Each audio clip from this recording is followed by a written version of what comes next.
Hey, kids, how would you like to hear this on the screen instead of the great show you came to see? That's what you sound like. Honest. Please cooperate and do your part in keeping this theater quiet so everyone, including you, can enjoy. Let's go. The mail never stops, Jerry. It never stops. That should have been our intro video. I'm too afraid of copyright. I'm too afraid of copyright. Like, we're gonna put that up, and then Seinfeld will sue us for $100 million. Yeah, he would absolutely sue us. That's the biggest show of all time. I can't wait till we make it to the point where we can just start copywriting people just to be dicks. Just like, now you can't have that up. We've decided. Yeah. Our full team of lawyers just working around the clock. I'm sorry, did you ask what was going on online these days? We've trademarked that phrase. Don't even think about it. What is up, everybody? Welcome into a Wednesday mailbag edition of the DNVR Nuggets podcast. I'm your host, Adam Matez, as always, almost always, most of the time. And I'm joined by my esteemed colleagues, as I am most of the time. Over here, the handsome one, it's Harrison Wind. Seinfeld or Friends? Seinfeld or Friends, guys? Of course, Seinfeld. Are you kidding? First of all, Seinfeld is probably the greatest sitcom of all time. I think easily. Friends is hasn't aged well. It's kind of corny. Corny? Yeah. It's pretty corny, man. It lives. Really? It owns its corniness. It owns it. Yeah, It's goofy. It's a goofy. I think we should put it out for the people. Seinfeld is elite. I think Curb might actually be better, but Seinfeld is pretty good. Down here, nodding in agreement, wearing what we all agree is a men's hoodie, except for Harrison does not agree. It's No, that's not what I said at all. That is what you said. It is. Harrison said verbatim, zip-up hoodies are for girls, with zero awareness that I was rocking one. Just 2 inches below him. But you know what? I'm warm. I'm comfortable. And I'm I'm secure in gonna my get own canceled skin. for this or something. I'm getting canceled for that comment for sure. Probably, yeah. And the man that has been canceled many times is D-Line Co. You know him as D-Line Co. That's true. In order to be canceled, shouldn't have been on air or something? That's true. What is the opposite of being canceled? You haven't had that big of a fall from grace because you didn't really have that big of a I climb. had no grace. I never had grace to begin with. Guys, every Wednesday we take listener comments, listener suggested topics, and we talk about them on this show here live. If you want to get one in, you can hop in the chat. We prefer that you watch us on YouTube. It's a better platform. It's a better streaming quality. You can subscribe. You can hit the like button. You can do all of those things. We got all kinds of cool content coming up, always coming out on our YouTube channel. But we have some really good ones, but also we have a bunch of news. We're going to start with the news today because there's just kind of a lot of news coming out. I think the first place we should start with this, guys. Well, actually, Eric, I guess the first place is, did you pull up a graphic of the hoodie, or did you? We do have a new hoodie for sales. There's a lot of hoodie talk early on. The first several topics are all hoodie related. They're all related. Yeah, let's share my screen. Okay, hold on. It's a whole process. Yeah, it is a whole process. Application window. All okay, right. which one are we doing? Okay. I think this is right. Let's find out together. Some of us believe in show prep. Some of us Close all your look at tabs this. quick before you open. Look at that. Look at this beautiful This thing is camouflage hoodie. So the thing that is not maybe immediately evident is that the logo is embroidered. It's not just printed on like some fly-by-night hoodie operation. We're actually getting it embroidered, so it's going to be real nice. And then this one apparently for the ladies. For ladies. This is for everybody, man. This is for everybody. Dude, I love the zip-up hoodie because the thing I will be buying the zip-up hoodie for sure. That will be the first one of these hoodies I purchase. The thing with the zip-up is you can have it just unzipped a little bit. You can see Kale's head here poking out. It's a nice. It works well in concert with cool graphic tee. So I also think that we were talking about it's the Colorado hoodie, because in Colorado you're in the shade in the winter. It's freezing. You step out into the sun, it's warm. So you unzip a little bit, you get a little air. That's great. Yeah. I think these hoodies are straight fire. Some of the great stuff we've thrown out. So head on over to the DNVR Locker and purchase yours today. What are these going for, Eric? What is the price tag on those? I'm not sure. Me neither. That's a Brandon question. That's a Brandon thing. But the real news today, guys, and also, by the way, I'm going to be saying this for a while. The volume sounds great to me. If it's in the comments, if it sounds like it's a little softer or something, commenters, help us out. Let us know.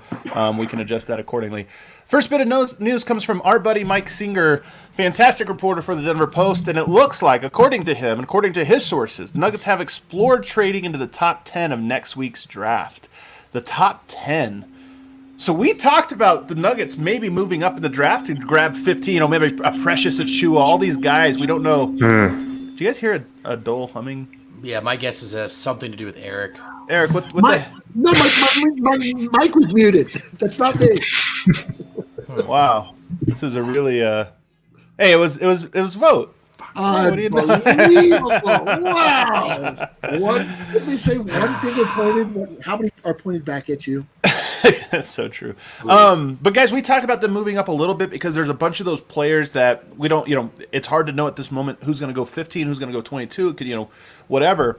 Moving into the top 10 is a big move. We kind of haven't really explored this option because moving into the top 10, I would think, costs you real assets. Harrison, what's your first thought when you saw this report come across the timeline today? My first thought was maybe this has something to do with Drew Holiday. That was my first thought, to be quite honest, because if I'm the Pelicans, I definitely want a marquee draft pick in return. And the 22 overall pick, that's not doing a lot for me if I was in like a trade talk with the Nuggets. So maybe New Orleans was like, we really want a top 10 pick. If we're going to trade this guy, the Nuggets took that as a message of, okay, let's explore getting up into the top 10. I don't know if that's what it is. That was my first thought. It's interesting because if you look at we've talked about how teams will evaluate after the top 3 or 4, teams are going to evaluate everybody else on the board differently. Some teams might be very high on this guy or that guy.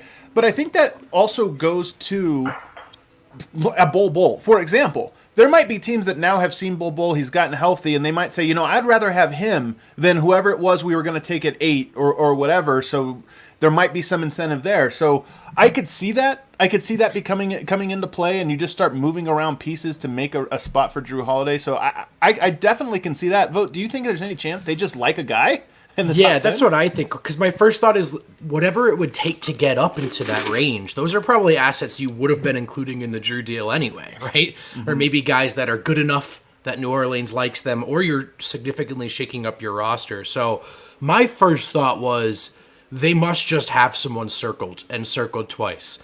But what I've been thinking about all morning, and I'm not sure I'm able to pin down, is what is the deal that gets you into that range that you're comfortable making if you're Denver? Because I still think we're talking about those same pieces, right? Gary, Monte, maybe a Barton, but not MPJ. So I have a hard time sort of tracing that in my mind and connecting those dots and piecing that deal together. Yeah.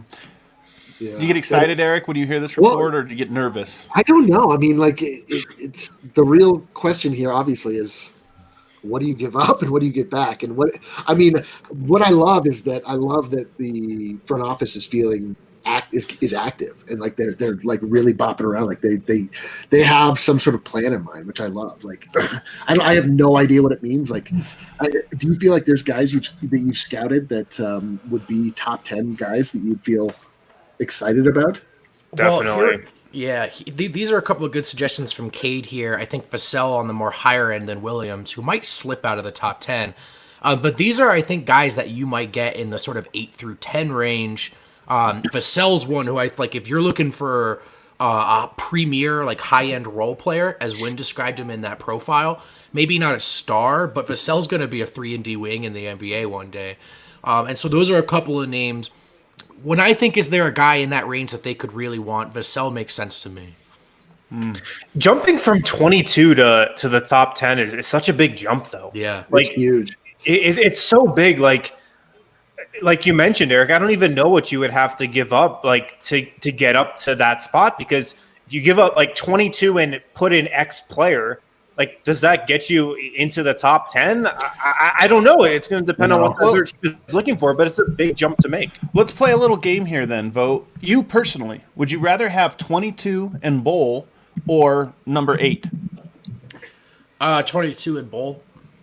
So in theory, we think maybe that would be a price tag. I don't know how other teams value it, but it does seem like, especially in this draft where things are so flat, and the 22nd pick might very well be just as good as the number 8, 9, 10 pick. You add in just this other little lottery ticket in Bull who has such a high upside, maybe that's enough to get it done. Harrison, 22 and a 2022 first round draft pick or number 8? Give me number 8. Really? Give me number 8. Okay. Yeah, because I mean, if I'm the Nuggets, that 2022 pick, I mean, that's probably going to be 22 or later. You know, it's like in the draft based on how Denver's probably going to finish. Can Denver trade with themselves to move up? We just need somebody that's really, really high on Keita Bates-Diop. And then you know, I'd be fine. I'd be fine flipping that number 8 pick for Drew Holiday. I would. Tim Conley pulls off a Keita Bates-Diop plus 22 pick to move up. Like, all right, he gets Executive of the Year. With regards to the Bull stuff, guys, I just think it's like every team passed on him for an entire round and then some. And so I'd be very surprised if after 8 bubble games that all of a sudden he's trending up in value. It's not 8 bubble games, though, Vote. Here's the thing, and I've said this about Michael Porter, and I've said this about Bull, and it explained... Why do we pull that comment back up again? Because I think it's a good comment. It was a good comment. It was a good comment 2 minutes ago when we brought it up. A real contentious vibe. Let's argue about it.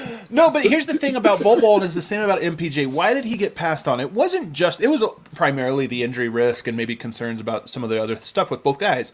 But I think another part of it was most GMs don't feel comfortable sitting an entire year out on a prospect because you never know. In 1 year, you could go from comfortable to on the hot seat. And if you just drafted this guy that's going to pay off for the guy that replaces you eventually, that doesn't do you any good. Now Bull is through that period. Everybody knew last year he wasn't going to be a factor. So you draft him, you don't get anything out of him. Now you take him on, and it's like you're drafting a guy that's ready to play right now. So if you're a GM and you make that trade, you don't have to hope 1 year from now you get to see glimpses of him. You likely get to play him right away. So to me, I understand that Bull is probably more valuable to us having watched him and having all this hype than he is to most other fan bases, as evidenced by conversations we've all had with people in New Orleans that are like, no, thank you. But I think for a GM, I don't think it's fair to say if he was being drafted now, my guess is he would go a lot higher than whatever the second 43 or whatever it was that he went. Like he would go a lot higher than not drafted, essentially. Exactly. Yeah, no doubt. That's the funny thing about when you start to talk about again, like the in a vacuum, absolute and relative terms comes up every day when we talk about all these things. But the idea that that saying like we would trade a first round draft pick to move up into the draft. It's like, okay, cool. What does that first round draft pick look like? Like Harrison was saying, if it's in the back half of the first round next year, like people were just always saying like, oh, you're going to get a first round back. And when you hear that phrase, you're like, oh, wow, a first round draft pick, but that could be the 32nd pick, or that could be the fourth pick. I mean, so I mean, if you could do a pick swap and do next year's first round to be able to move up, like I would do that all day, every day. So interesting comment here, because you're right that Bull. I don't know if it was worth ethic concerns as much as it was did he love basketball. I mean, this is the Jokic thing that people always said about him early on.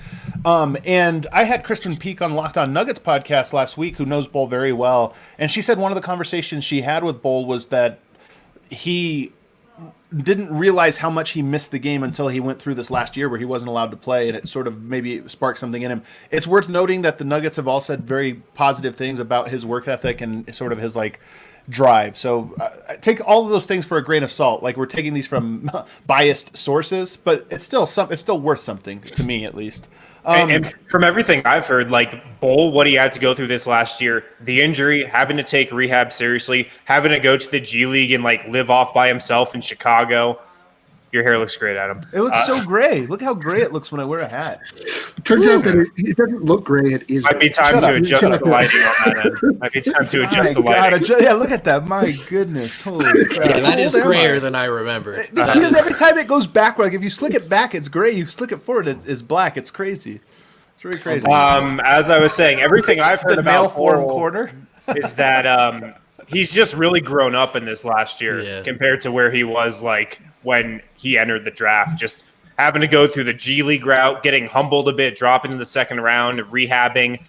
He's much more grown up now from everybody I've talked to that's been around him a lot over this last year than he was when Denver drafted him.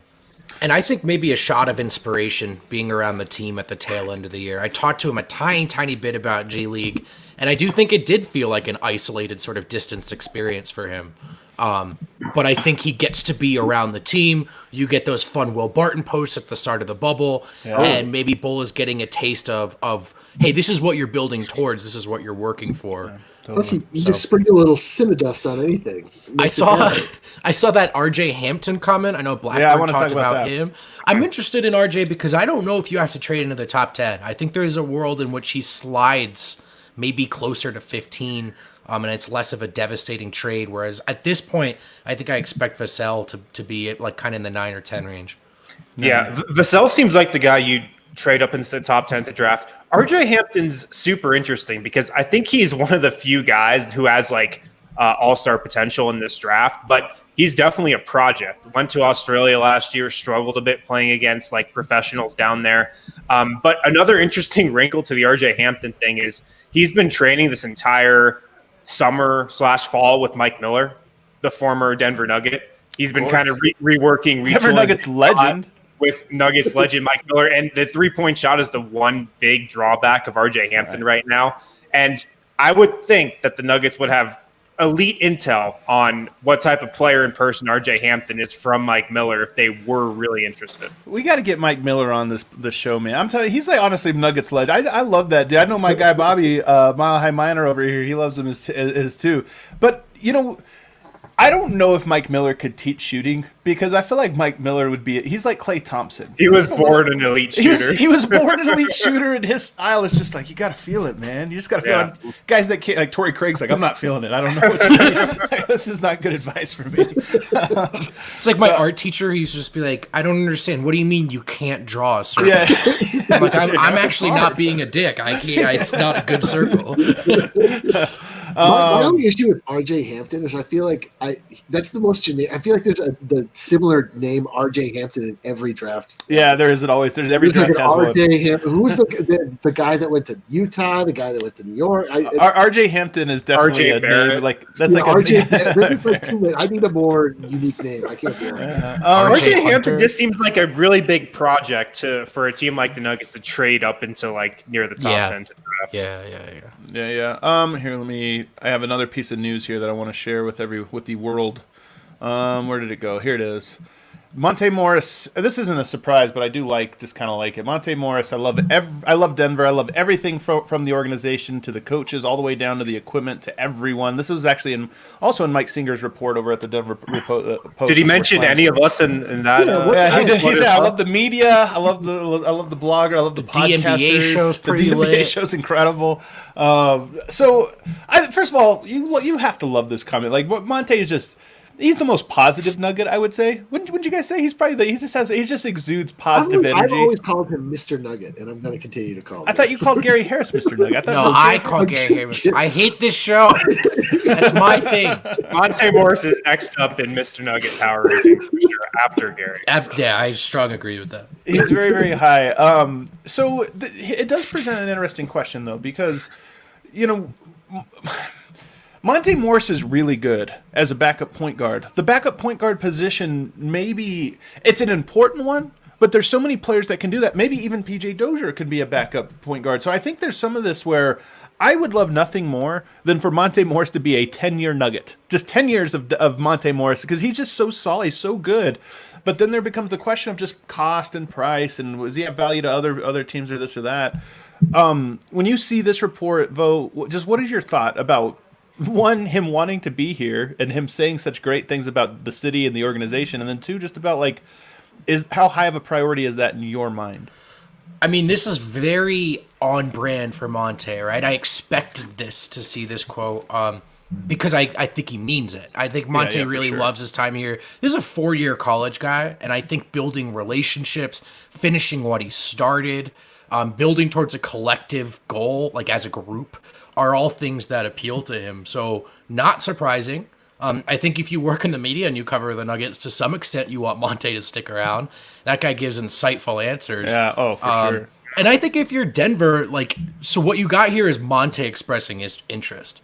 So if this is a team-friendly deal, I think you do it. I think you love a backup guard like Monte. There's no such thing as a team-friendly deal for a backup point guard, though. And what I mean by that is backup point guards can't say, I'll take a Monte hasn't made that much money in his career. If somebody offered him $500,000 more, he has to take it because that's a lot of money to him. And that's what I was going to say. And so what I don't think you want to do is match low-end starter money, to have him be your backup. But in a vacuum, Monte Morris in Denver is it's perfect.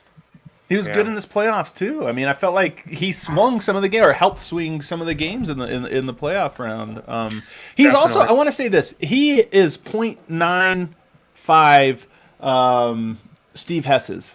And what I mean by that is Steve Hess is the ultimate standard for a guy that is posting on Instagram at 4:30 in the morning with absolute energy. That's just time to get up and we're gonna work today, baby. And it's Jesus Christ, this was posted at 4:45 in the morning. Steve, we did this yesterday. And this is Monte Morris. It's one of my favorite genres of social media post is Monte Morris is morning we getting in work today, and it's him the lock emoji. Yeah, and it's just him working his ass off so early in the morning. It's Monte, he's 0.95 Steve Hess's. Yeah, almost. It's tough because you'd love for Monte to stick around with Denver, but it's unfortunate timing because he's up for an extension in an offseason where Denver just doesn't have a ton of excess money to throw around. So, what he could get on the open market, I don't think Denver can pay him that. So I don't know about his future. You've got PJ Dozier, who we're all really high on, who the Nuggets are all really high on. And I don't know. I don't know about Monte long term here. I would love if he stayed, but I just don't know. They get an extension for Monte. We're dropping the Monte shirt. I'm gonna insist on it. I insist. We already have it designed, ready to go. We just got to reach out to this people. Is this the one that I half designed and ruined and got wrong? Okay, yep, cool. that's right. Did you really? I think it's a great design. I've been wanting to drop it since 2 Eric, years ago. We'll talk about it later, but Eric made a really good observation about how I'm an idiot. I can't wait for that shirt to drop. All right, let's hit a break. On the other side, your questions coming right up. Time and time again, guys, the one thing that will protect you against economic downturn is an education. Allowing you to adapt into varying careers. Go and build your toolbox at MSU Denver Online. Look, we're living in uncertain times. It's always good to be able to fall back on an education. I took a class in MSU Denver Online last summer. So did a couple other people at DNVR. It was a great experience. MSU Denver Online, those teachers, they've been teaching online forever. So they've got this thing down to a science. They know how to give you an awesome education online. So check out their entire course list, msudenver.edu/online. Maybe used to be a juggernaut. Metro used to be a juggernaut in basketball. Oh, dude, back-to-back championships. When I was in high school, they were just reeling off championship after championship after championship. How's their online team? Is the online team any good? Elite. It's an elite online education. Undefeated. Yeah. Elite. This is by the way my favorite bumper jam right here. It's just that guitar just crying to you. I feel like I'm crying while listening to it. We went to talk. We a music meeting. It's out of control.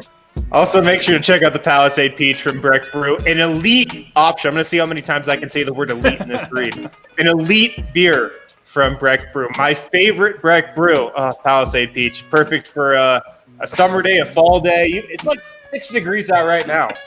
Great time to drink a Breck Brew. Sun is always in Vote's eyes.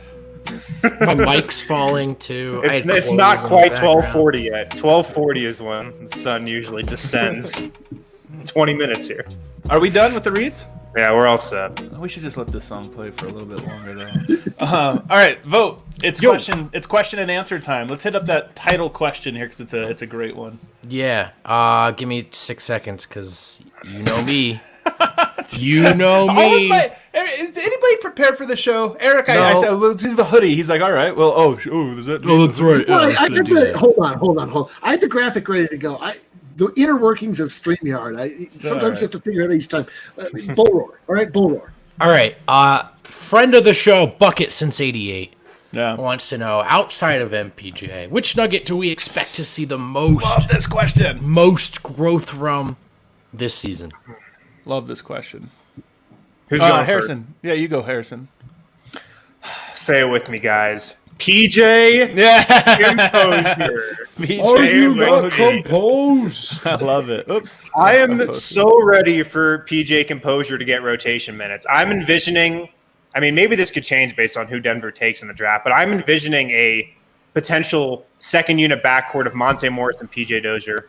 I like the fit.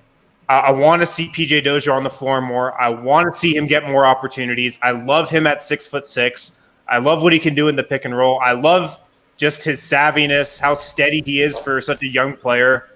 I've got high expectations for PJ Dozier this season. I do too. Vote? Actually, Eric? I'm trying to think. So are we talking about are we including what they did in the bubble? I guess we are. So just because I really envision a world where, and if he resigns, like Jeremy Grant, like steps up and we see the bubble version of Jeremy Grant. There's a lot of suitors. Long. Yeah, there's a lot of people that could be on this list. Yeah, sure. And I just want to see Jamal do what he did in the bubble and just take it further, take it into the regular season, and just have him just be that all the time. Yeah. What do you think, Vote? Man, I think I didn't think about it, but I do think PJ Dozier might be the right answer there. I mean, Bowl is certainly an easy answer here as well. Sure. I do think PJ's more likely to play a good amount, so I'll say PJ. And look, I mean, we just talked about the Monte thing. At some point this season, we will probably be having this discussion. Do you consider trading Monte? What are these extension offers looking like? When do you hand the keys to PJ, if so? Yeah. So I like that question that I just pulled up from Nicholas about saying, what's your confidence level for him to be the backup too? Mine's pretty high. I want to bring up, and here's the thing about PJ, because I think he already is an elite role player should he want to be. And you guys know I love talking about the Lakers on this show and Alex Caruso. Alex Caruso in particular. But I happened to find this quote from Alex Caruso. It's a good quote. It's so perfect. And here he says, a big reason guys get stuck in the G League is because they don't realize the position they're trying out for. It's like going to a job interview. Think it's a terrible metaphor. Thinking you're going to be the CFO. I love they didn't say CEO, CFO of the company. And they're looking for a guy to clean the bathrooms. Now, this is a great quote because what is great about Alex Caruso is that he is like cleaning the bathrooms. Yeah, he's a great custodian. No, but I'm serious about this in that I think we talked about this when we did the preview last year of Monte Morris. He knows his role, and he sticks to his role. He doesn't ever go outside the lines. Yep. And I think PJ Dozier is a guy that is great at a role I don't think he's quite fully accepted of himself. I mean, when he was in the G League, he was scoring a lot of points. I mean, he was a scorer. He was an attacker. He can do a little bit of everything in the G League. I don't think he can in the NBA, and specifically, I don't think he can on the Denver Nuggets. What he can do is be as good of a defender as Torrey Craig, or close, maybe less versatile, but can completely shut down guys down, be a great backside rotation guy. He can get into the paint and make plays. He can pass, and he can become low usage. I just don't know if he's willing to do that. When he is, I think he's incredible. So to me, the answer to that is yes, because to me, if he just sticks to the Caruso plan where it's like, hey, I'm not a star, but I'm a star in my role, 100%. He elevates in my mind to a Monte Morris type player where it's like he's an A+ PJ Dozier. He's A+ at what he's supposed to be. So I love that answer, and that's why I love that question. When you say backup too, though, like what's the timeline on that? Are you talking this season? Yes. Yep. Why not? I mean, he's not young. I mean, he's young, but he's not like 19. I would say Gary Harrison, Will Barton. Okay, yeah. I don't think he's passing up those guys in the rotation. This was more, as I interpreted it, more as if Denver moved on from one of those guys. Sure, okay, gotcha. And gained a piece somewhere else or consolidated. Gotcha. If you end up losing both of them, say to bring in Drew Holiday, now you're down. You get one player, you lose two. Somebody has to move up. I think PJ moving up, I would feel good about it. All right, going to hold up. So Bull, I saw Jeremy Grant.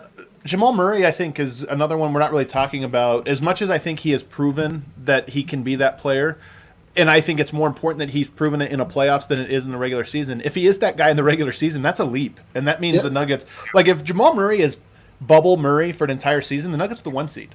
No doubt. Like, and if he does that, he would probably win most improved player. Yeah, probably. Yeah. Maybe. Yeah. I don't know if there's any other candidates for this. Cato? I just had to throw his name out there. Wow. I'm serious. Gary Harris doesn't really fit this because it's not. He wouldn't be most improved. It'd be like he went back to being. It's more of a bounce back than a most improved. Yeah. But still, he could be on that. That would count, though. I would count that. Right, Come on, let's go, Gary. All right, different direction. And this one comes to us from Dog Dorito at Pizza on Your Face on Twitter. In honor of the new ball arena, what are some of your favorite memories at Old Pepsi Center? Oh yes, that's a good question. It's a great question. Favorite memories at So for me, most of my great memories of Pepsi Center exist because I didn't grow up going to games. So even the Mellow era, I watched that on TV. I wasn't in the arena. I maybe went to 5 or 6 games total prior to becoming a credentialed member. But to me, I look back. There's a couple. The Jokic one this year over Philadelphia was an all timer. Like that was a great moment in part because it was Embiid. The Nuggets were down I think 16 or 17 points in the fourth. Jokic went crazy and then hits the game winner. It had everything. But the one that I think is number one that comes to mind is the Gary Harris shot over Westbrook. Like that was just such a fun game. It was national television. The crowd was chaotic. That was a really, really fun one. Yeah, that one was also like right in the middle of the Nuggets come up too. Yeah, like, nobody took the Nuggets seriously, and like they didn't take Nuggets seriously after that shot. But like that was kind of a moment you can point to as like, oh, okay, that was peak Gary Harris. That moment. Yeah, that was like the apex of his career to date. And if I remember correctly, like people had a little bit of like Westbrook PTSD. Like he's just been such a dog in Denver. Yeah. And actually, from that moment forward in my time here, Nuggets have really owned that matchup with him, no matter where he's been. And I think it all traces back to that shot. That was my favorite. I just gotten here, so I don't have a long list of memories. I told you guys this on the show. It was my last game before becoming credentialed, so I went as a fan. I was like 3 beers deep for that Gary Harris shot. It was a lot of fun on the lower level. That is a deep shot. Very deep shot. For me, I had a lot of memories from the 2009 playoff run for sure. I think I went to one game each round. 1 game against the Hornets, 1 game against the Mavs, 1 game against the Lakers. Like I was all in on the Nuggets back then. And then covering the team, that Gary Harris shot for sure. Spurs game 2. When Denver had that second half comeback with their season on the line, I just remember in media row we're all just saying like, "Oh, it's been a fun season, like great, a lot of fun covering this season with you guys." And then the Nuggets go on to make the second round. Their season was almost done at that point. The Jokic game winners, the first Jamal Murray like big moment for me was his 48 points against Boston. Kyrie ball into the stands. That was like the first big Jamal Murray. And the Nuggets, that was like their signature win on an insane start to the season to that point. Right. Remember that Boston game? We all looked at each other and 9-1 we were like, or something. It's on, it's on this year. Yeah, I have a few. Mine are all like very fan focused, as you might imagine. So in the 2009 playoffs, like Harrison, I went to most of those games. And one of the games we beat the Lakers. I can't remember which one, but my friend and I got like super hype and we were like screaming at Lakers fans. And my friend got punched in the back of the head on the way down from an escalator. It's pretty awesome. This is your best memory? Yeah, wow. That was one good memory. Another good memory, that 48-point Jamal Murray. I remember just like standing up and getting so exquisitely lightheaded and almost toppling down. But another moment was when Jokic started to back down LeBron James. And he rose up and just like clunk, put it right over. Mismatch, baby. Mismatch. He can't stop it. So that was good. Game 7 of the Spurs series was just like dude, they won. And I just was sitting there. Like everything felt right in the world. It was a day game. Like the confetti. Then I just like sat in the Breckenridge lounge was just like tweeting people. My soul left my body. It was like everything I wanted. This is another good one here too. This is there's like 3 Warriors one. So you have the Wancho block one. You also have the Wancho game. Like we figured that one was also at Pepsi Center, and then there was the other one that was, I think the year before. this one wasn't a Wancho game, but they beat the Warriors. And I think Gallo got a steal like right at the very end of the game. But that was another one where it was like super young Nuggets, sophomore year Jokic, and 73 win Warriors, and they get the upset. It was just anytime you get those big upsets where the crowd is like, back in those days the crowd was very pro Warriors at the start, but then at the end they're very pro Nuggets. Like it was like Rocky IV. We them. Which game was the Mason Plumlee 3? Oh, the Utah! That was a great moment. Oh man, that was such a. Dude. That was an all-timer.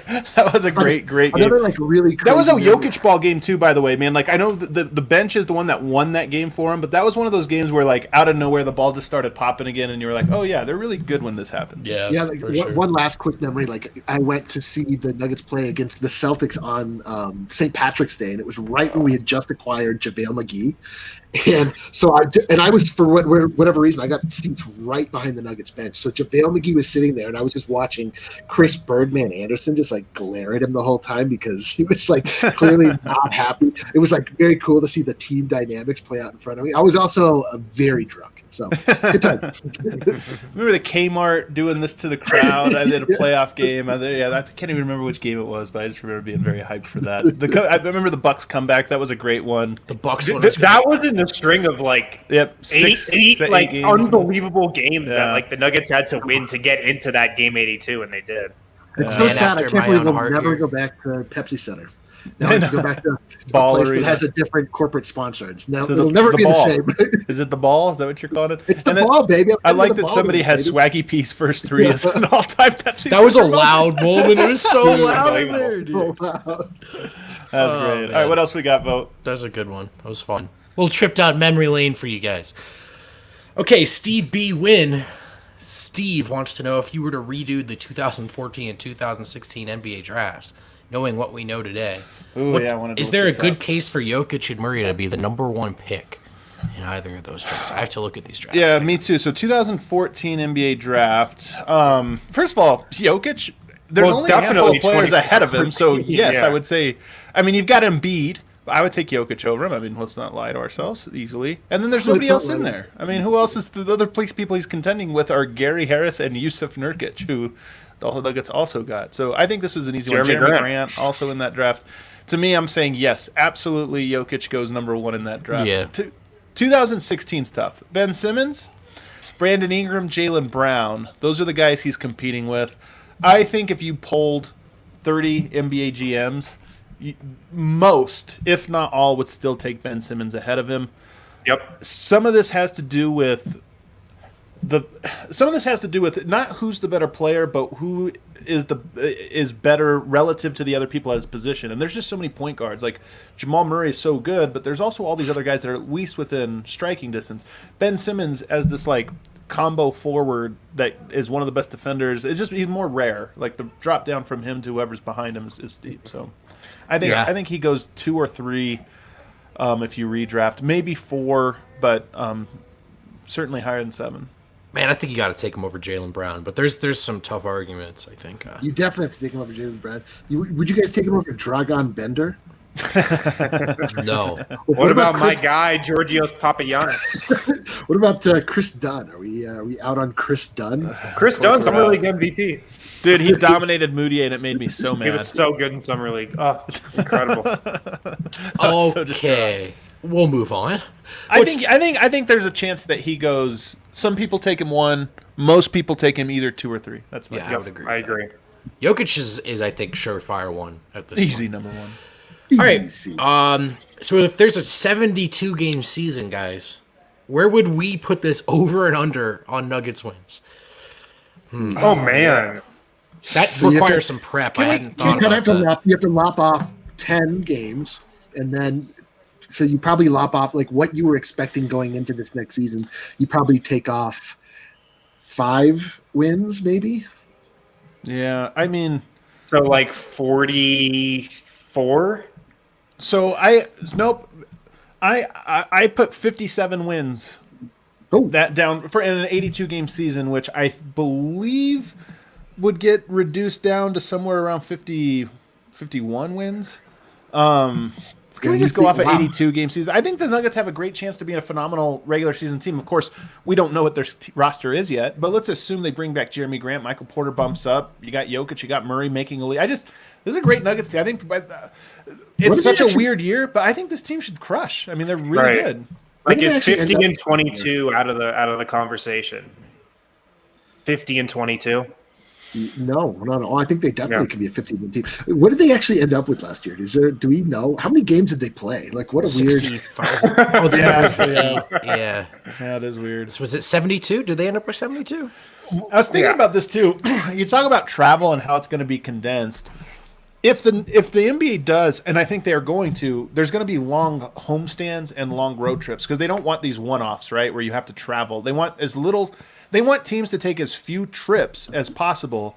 So Denver probably gets a lot of homestands against teams flying in without a day to rest, flying in the night before a game. So I think Denver's home court advantage is even steeper, especially when you factor in, people don't talk about this a lot, but Denver's different time zone than everybody except for Utah.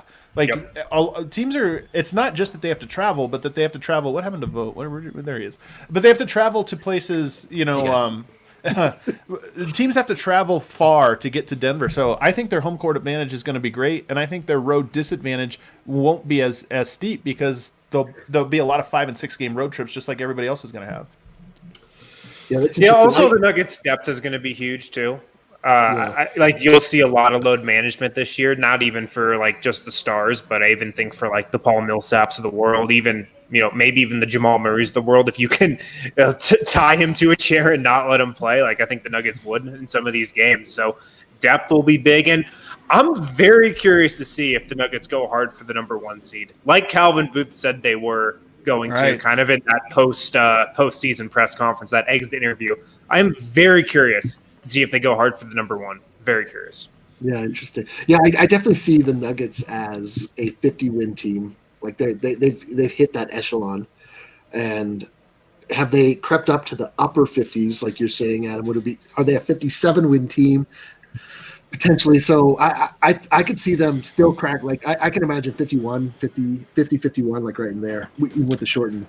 I totally can see them beating the 57-win best regular season ever percentage-wise, but it's still coming in as like 51 wins. So it's just a little thing that you have to like strike it from the record. Yeah, that's like, damn, this team can't catch a break.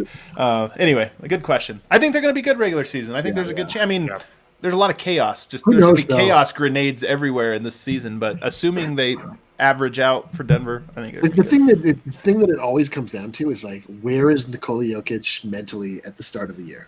He's in, baby. I'm telling you, the Blues, they're over. They're over with. He's done with those Blues. Well, state of mind, baby. He's ready to go. He's ready to go, man. Skinniest, for you. Most ripped Jokic we'll ever see. Vlatko got a hold of him. That's what I hear. I haven't heard that. We got that sorted out. That's awesome. Derek Chandler putting us on the spot. Be honest. Be honest, guys. Is there any indication that the team is pursuing a significant roster acquisition trade for agency? Is the Drew Holiday stuff an actual possibility, or is this pipe dream stuff? I mean, first, you're asking us to be honest about a thing we can't know for certain, but I think by all indications, absolutely. I think the Drew Holiday stuff is very, very real. The odds of any deal getting done are always below 50%. It's just hard to get a deal done. Right, but I don't think that this is all for show. I don't think that it's like rumors that are unsubstantiated. The Nuggets are very interested in Drew Holiday. They have pieces to make it close. Whether they can make it work or not, I don't know. But I think that they have the pieces and they're willing to depart with the pieces that would get them at least in the conversation. So yes, very real, very, very real. From everybody I've talked to, it's very real. And I've been saying this all offseason, but the Nuggets, just from what I gather, they are at a point now where they're willing to go all in to an extent that I don't think they were like last year or the year before. So I think they're much more likely to obviously make a big deal like this now than they were, say, last offseason, just where the state of the franchise is, just off the momentum from the Western Conference Finals last year. They know the window is open, and I think they're more willing now than ever to make a move like that. And was it Matt Moore who reported that they were on the 1 yard line of a deal last year at the deadline? Yeah. My strong suspicion, guys, is that we were talking about Drew Holiday then, and so they're trying. They're trying, I think. This comment, we need Miroslav, the homie, the Serbian correspondent, because I'm That's getting an this incredible comment. Serbian perception that married men put on a lot of weight, especially at the start of marriage. The marriage 15, that many people are calling it that. So I'm expecting Jokic to come back at the same weight like last season. Shut up.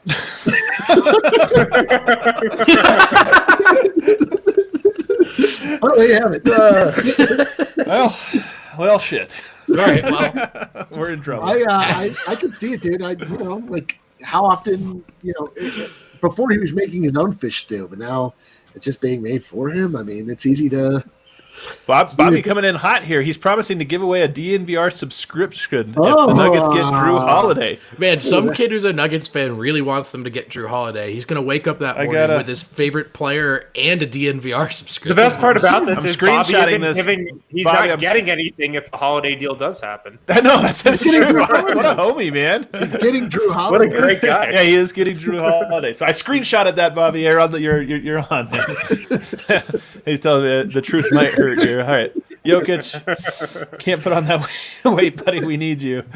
All right, what else? What else? Let's do. Connor wants to know: is it more likely that Drew Holiday ends up on the Denver Nuggets and there is no draft? Like, is it more likely that the Nuggets use this draft pick to get Drew Holiday or not? So do we think the Nuggets will be drafting, and specifically because of Drew Holiday? I'm confused by the question. Is this pick going to be more in likely a Drew that they Holiday use the trade pick. if it happens, or Yeah, As is the case most of the time, like most years, it's more likely that no trades happen. You just use your pick. Like that's always more likely. So I would say the answer to that is yes. I think what he's trying to get at is how likely is this pick to be included in a potential Drew deal? I would think very likely. I would think. Yeah. Oh, I see. Yeah. Especially if they use it to move up in the draft. It would obviously be included then. Yeah, oh, for sure. Yeah, I don't know how they would get it done without it, other than giving up way. future first or something. But, No way. yeah, who knows? And like Golden Rogers wants to know. We've talked a lot about what it would take to sort of move all the way up to top 10. What it would take, what it would look like trading out of this draft. What about a more modest leap to like the 15, 16 end of the lottery kind of spot? What kind of assets would it take for Denver to make that move? I don't know, like a future second rounder and like a Monte. Yeah. You never know. I mean, as was pointed out by Bronco Squatch, like the Jazz made a similar move and it cost them Trey Lyles. So. Right. And like a Monte would, I guess, be kind of akin to a Trey Lyles where he was at that point. What? What? Trey Lyles, hold on. Trey Lyles flamed out of Utah. Like Yeah. Monte Morris was a integral part of a playoff team. There's not a comparison here in my mind. No, Keita Bates-Diop is honestly a comparison. Like it was a guy that wasn't getting any opportunity and probably just wasn't all that great. No, Trey Lyles played in 71 games, averaged 60 minutes a game with Utah that last year. I honestly think that Noah Vonleh has value. I don't know how much he moves up, but I think that, I really do think he has got. I don't know. I think he has no value. Well, it depends. Value's in the eye of the beholder. I'll say that. Nothing's in a vacuum. I'll say that. As we've Okay, we'll say that. Yeah. So maybe somebody needs a utility player that can, maybe a LeBron stopper. They need to bring in maybe a Giannis stopper. Yeah. I don't know. I'm just trying to think do we have players that other teams may have been coveting in the past that they finally get the chance to get their greasy hands? The thing about Monte is he's like the only guy on the Nuggets roster of significant worth that's on like a super cheap deal right now, other than a Michael Porter Jr. who's like not getting traded. You know what I mean? Like Monte is making like $3 million. It's a lot different. It's a lot easier to include him in a trade than it is a Gary Harris or a Will Barton. I'm sorry, Monte. You're not akin to Trey Lyles. That was a bad comparison. Yeah, come on, don't talk about Mr. Nugget that way. Is this break music or are we just jamming? We're just jamming. Yeah, let's take a break though. Let's do our last one because we got 10 minutes to hit our last questions here. Some good ones. Drinking a cup of Strava here in this Sam's number 3 mug. Nice. If you guys want to get in on Strava Craft Coffee, you can get a subscription to Strava Craft Coffee, 20% off with the code DNVR20. There's also like tons of really cool perks to getting with Strava Craft Coffee right now for DNVR members.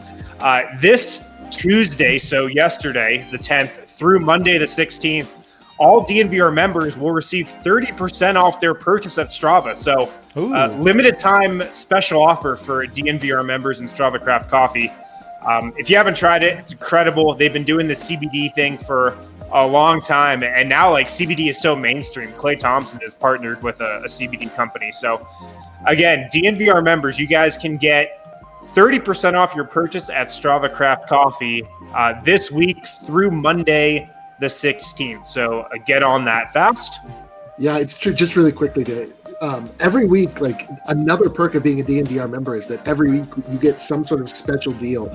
This week is we're partnering with our partner Strava, but next week it could be WGT. Oftentimes it ends up being discounts in the locker itself. Yeah. So it's just like more and more perks. So be a member, get a membership. There you go. Yeah, for sure. We got to do DraftKings as well. This Sunday, you truly went through a whole round of music. Wow, I got to do a whole new rock song. Yeah. This Sunday will truly be a Sunday like no other. We've got this weekend's major golf tournament, along with both professional and collegiate football. There will be no shortage of action. Golf is fun to bet on, man. Golf might be the most fun sport to bet on to least fun sport to watch and play. The first time I bet on golf was definitely the like Tom Brady, Peyton Manning foursome something. The greatest. We were just betting, like, will this shot get in the fairway? Will this shot get on the green? Like, incredible stuff. Hey, did you guys see that golf shot from the Masters practice round where he skipped it across the water?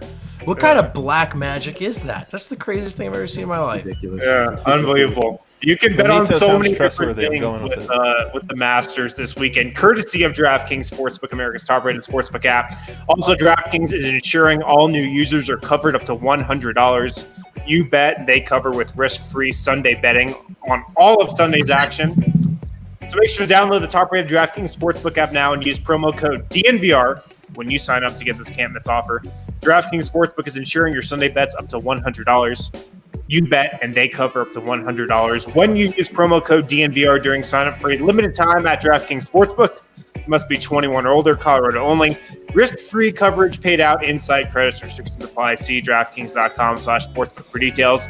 Gambling problem? Call 1-800-522-4700. Golf takes I haven't even been golfing. It's the same. I've gotten the one time. I thought I was going to go a lot. It's so weird. Eric never invites me. I never get invited. I beg. I'm begging to go golfing. At this rate, Adam was supposed to be on the tour by now. It's so weird. Like when it first came up and Adam would repeatedly say he was positive he was going to be a good golfer. Who could have seen this coming? I was a lot more positive I was going to play golf than what turned out to be true. But guys. Oh no. Oh, what was? My God. What is that? Is that Miroslav's music? Goodness, that is Miroslav music. The crowd welcomes him in. The air horns are going crazy. There he is. Wow. What a regal. I haven't been to the Serbian army, so I feel I'm not allowed to do this. So go for it. We don't No know rules, the brother. So you can do whatever you want. Yeah. We have also not been in the Serbian army. So Miroslav, we are bringing you on impromptu Serbian corner here because we as you've been watching the show, we've learned there's a new Serbian tradition. You get married and then you get fat. This is am I understanding the tradition correctly? the tradition is very correct. It is, Oh no! No, that's not what we want to hear. One thing you should know, and before I answer the question, tell me, guys, for how many games do you think Nikola was not great at the start of the last season? For how many games? Stats-wise or No. It was the number of games. 15 to 20. It was 15 to 20, and again, he had all those game winners. Like he had some good moments, but I wouldn't say he was bad. He seemed disinterested. Yeah. Okay, so let's say it was 20. Okay. Now we will have. I'd say like 10 to 15. We will have 10 games less, and it will be like 17 bad games again. Okay. right, And let me elaborate. Is there a formula here? This kind of that's math. I It's think. nothing X minus Y times Z. Carry It's the nothing to four. do with extra weight or something like that, because Nikola is a perfect pro. I don't doubt that he will turn in a good shape.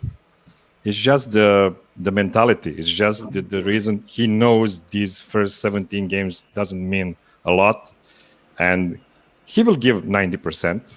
No, he will not give 50. He will give 90%. So you can expect only maybe like 5 game winners, not more than that. 5 in those 17 games. Yeah. So this is my take. No, seriously, man. When I got married, I was like, "Oh, fuck you and your LBF." How? Okay, so I was like 180 pounds. Yeah. And now I am 11 years into my marriage, and I'm Congrats. like Almost done. 225. Oh, Okay. boy. Wow. Okay. How much of that?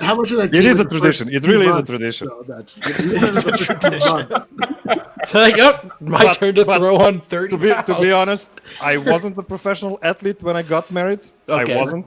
Thanks And for the honesty. I'm still not. Still not. Miroslav, it's not our fault that you guys don't want to base your entire system of measurement on what a king decided long ago. We don't care. You can figure it out. You can use your metric system. I was all you want. impressed We're with about that. pounds, baby. Because I think I'm 100 kilos, but I'm not really sure. I think so. I think I'm 100 kilos, maybe 101 kilos. 225. Whatever, dude. Whatever Okay, the king. then I'm more than that. I'm like 102 kilos then. So, anyway, good math. I might not be able to get married if that's the case. And Oh, handsome Harrison going away. Hefty Harrison on the way. Anthem single if Harrison. I've got 20 pounds coming, I don't know if I can get hit. All right, vote. Do we have one? We can keep Miroslav on maybe for one final question here. One final question? God, that's a lot of pressure. All right, well, I guess I might as well make it Miroslav's question. Everybody name your favorite non-Nugget, non-All-Star player. Understand the parameters? Can't be a Nugget, course. can't be an All-Star. And then make a trade package for him, also known as the Joe Harris trade package segment. Miroslav, my guy. All right, That's Harrison. the first name I thought of. Is this the So for Joe Harris, what the Nuggets would have to give up is Will Barton and a first-round pick. For Joe Harris? Will Barton and a first for Joe Harris? In a sign and trade for Joe Harris. That seems steep, brother. Yeah, I feel like you're a bad negotiator, dude. That's He just loves Joe Harris. Who wants it? Who wants it? That's Joe Harris is great. What are you talking about? Will Barton's Barton and a great. first Will for Barton's Joe really Harris? good, man. Would you like the better player and a first round pick? Yeah, this is some Nurkic and a first for Plumlee type trade here. Trash deal. The people have spoken, Harrison. Terry, you might like Joe Harris a little too much to be in the room. The war I room might. for this I think question. Joe Harris is just the guy the Nuggets need. He's the I don't want to throw in Michael Porter, but I guess we have to for Joe Harris. It's Joe Harris. Come on, let's go outside. Eric, I want to hear yours. What's your deal here? I want Marcus Smart. Oh, that's a good one. Yeah, I want good Marcus Smart, and I think in order to get Marcus Smart, we probably have to do Joe Harris that we got already from. No, pick. We've already got. Maybe what would it take to get Marcus Smart? I mean, if you're dealing with Danny Ainge, he definitely wants draft picks. like 10 first-round picks. Yeah, he probably it probably takes like an inordinate number of picks to pry it from Danny Ainge. But I mean, I would trade Will Barton straight up for Marcus Smart. I don't know if that gets the job done. Maybe a second or so in there. That definitely does not get the job done. I don't know. Vote. I want Jameer Nelson, and I'm trading Emmanuel Mudiay and Devin Harris. Let's go. I haven't thought of my real answer yet, so that's what I'm sticking with. I'm good. You know my guy Lonzo. Have to have him, and I'm willing to give up Gary Harris. Might get it done. What do I have Probably to get not. up? Probably What do I not. have to give up to get PJ Tucker at this point in his life, his basketball career? Joe Harris averaged 14.5 points, shot 42.5% from the three-point line last year. So, Adam, question. So, are you paying Lonzo 18, 19 million? He's got 2 more years on his deal. He's making $11 million. Sorry. Yeah, because he was the number 2 pick. He gets so much, and he's got 2 more years. Okay, So. I thought his rookie deal expired. Sorry. So I think Alonzo, you get him for a little bit, and then after that, who knows? He'll be so good. I do worry about him coming here and being too good that he might cost a little too much. But you know what? It's Gary Harris. So yeah, I see. Apparently, we don't want Marcus Smart because Jokic wouldn't like him. I really want a guy with some FU in him. We just have no FU guys. We just need some FU guys on this squad. What about overseas basketball bad boy? Juancho. Oh my God, I know. What do we have to give up to him? I get apparently Keita Bates-Diop. That's the price for him. Do you have one, Miroslav? Yeah, I do, and Eric is gonna hate him because this guy is nothing about bad boy. So he is a free agent. We could do a sign and trade, which would actually be smart because we don't want to bring some more salary on. So it's Boban. It's Boban, man. First of all, Nikola loves He would love him. it. Yeah, that would be really Nikola good. loves Boban. I mean, this is not just because he's a fellow Serbian guy. I think it might be. it is. I I'm think going to that's call you actually out what on it is. I that. don't Push want- back a little bit. Yeah, Please sure, continue. But he is his most favorite Serbian guy of them all. So that's a big thing. That's a big thing. I love And that. let's have some Boban ball crazy minutes. At the end of every blowout. Why not? That would be We great. have to get like a permit or something to make that happen. That's like Boban and Bowl would be so much fun. Yeah, you get all this. It's like a zoning issue. Yeah, It's like it- not- Can you imagine if your garbage time lineup was Poku, Bowl, and Boban? let's go with it. You know Can I what? imagine it? And Yeah. then the garbage side becomes the starting rotation. What do you think? Is Boban a long boy? I don't think he's a long boy because he's pretty like. No, kinda he's big just too. he's a certified giant. He is. Like, He's he's not a boy He's of any kind. Literally has giant's blood in his veins. My issue with Boban is that it looks like he has ground up bones to break his bread. Like he looks like he lives in a magical forest in a mushroom hut, and he has tricked children. Like he scares me. I love him, but he scares me. I can't. have him. I like that you're dead serious about this Boban take too. You Yeah, know what? dude. Why not? Why not? Why not bring him in? Backup center. Yeah, we can afford it. All right, thanks everybody for tuning into this mailbag edition. Look at this, us three in a mailbag. Nice. You gotta add Miroslav to the mailbag. Anyone but me. Can you start with Eric, please? I dream mine. Miroslav, thanks for coming in and giving us the depressing knowledge about Serbian thanks, bro. culture. Yeah, that's very. Yeah. Go enjoy Ruined your my- fish stew or whatever. Messed up my whole week. We are going to be back again tomorrow, guys, with a brand new episode. Of course, Friday, Casual Friday. We're going to be back with it. Lots of stuff happening. I mean, even as we're recording the show, it just feels like all this new reports coming out, these new rumors. So it's going to continue. We're back, baby. We're back. We're fully back. Thanks for tuning in. We'll see you everybody next time. Boban. Can we get? Time it.